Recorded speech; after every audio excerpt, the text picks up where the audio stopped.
Have you ever looked at someone and just thought, man, they have all the luck? Well, today we're going to dig into a really powerful idea that luck isn't something you have, it's something you built.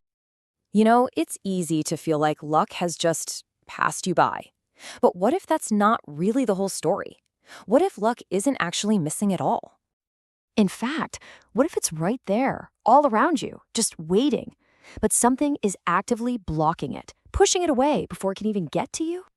And that's the big idea we're exploring today. The possibility that your own mindset, your attitude, is the one thing standing in your way. And once you see how to change it, you might just never complain about bad luck ever again. So let's start with a feeling I think pretty much everyone can relate to. That super frustrating sense that you're just stuck in some kind of cycle of bad luck. Come on, be honest for a sec. Have you ever had that thought? That sinking feeling that no matter what you try, things just don't go your way? It usually sounds something like this, right? This little voice in your head that says, everyone else gets the breaks, but not me.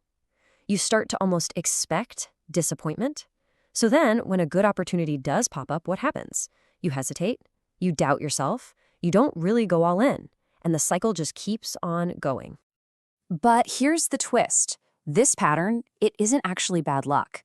The real idea here is that it's something else completely, something that's happening inside you. And this brings us to a really important word, conditioning. See, it's not that you're lazy or you're not capable. It's that deep down, you've accidentally trained yourself to expect things to fail. And that one expectation, well, it changes everything. Think of it this way. That conditioning builds one of two things in your mind. Your attitude is either an open door that lets opportunity in, or it's a solid brick wall that keeps it out. Let's just imagine two people, okay? Same skills, same background, facing the exact same situation. One person thinks, this might work. The other thinks, nah, this will never work for me. Now, who do you think we're calling lucky a year from now? And this isn't just about one big decision. That negative mindset, that brick wall, it chips away at you every single day. Because you expect failure, you underprepare, you overthink things until the moment's gone, you walk away right before a breakthrough, and then you look back at it all and call it bad luck. But the truth is, your attitude never even let luck get in the door. So this is the fundamental shift we have to make. It's not about being naive or some kind of blind optimist. It's just about staying open. That simple willingness to say, let me try this, or let me give this a real shot. That creates momentum, and momentum makes you visible, and being visible is what creates opportunities. This is really the heart of it. Complaining is passive. That's building the wall. Participating is active. That's opening the door. You gotta be in the game if you want a lucky bounce to go your way. Okay, so understanding all this is great, but how do you actually change it?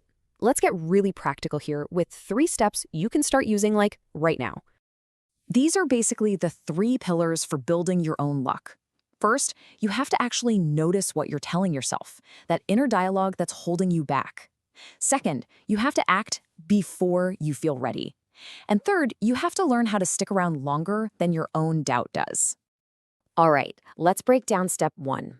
The next time something doesn't go quite right, just pay attention to your very first thought. Is it that old script? Of course this would happen to me. See if you can consciously change it to something open-ended, like, okay, what can I learn here? What can I try next? That one little switch keeps the door open. Now for step 2, and this one is so important. We always wait to feel confident, to feel lucky before we make a move. But the big secret is that luck follows action. It doesn't come before it. You don't feel lucky and then apply for the job. You apply for the job, and by doing that, you create the chance to get lucky.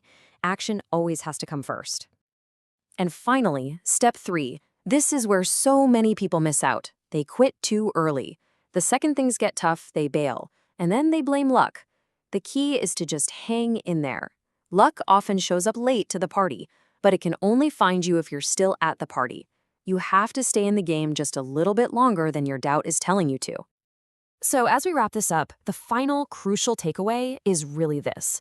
The entire process that we end up calling luck, it doesn't start with some random thing happening out in the world. It starts right inside your own head. And I want to leave you with this powerful thought. If any of this resonated with you, that's actually a really good sign. It means you care. And the message here is that people who care are never truly unlucky. They're just one single mindset shift away from finally opening that door.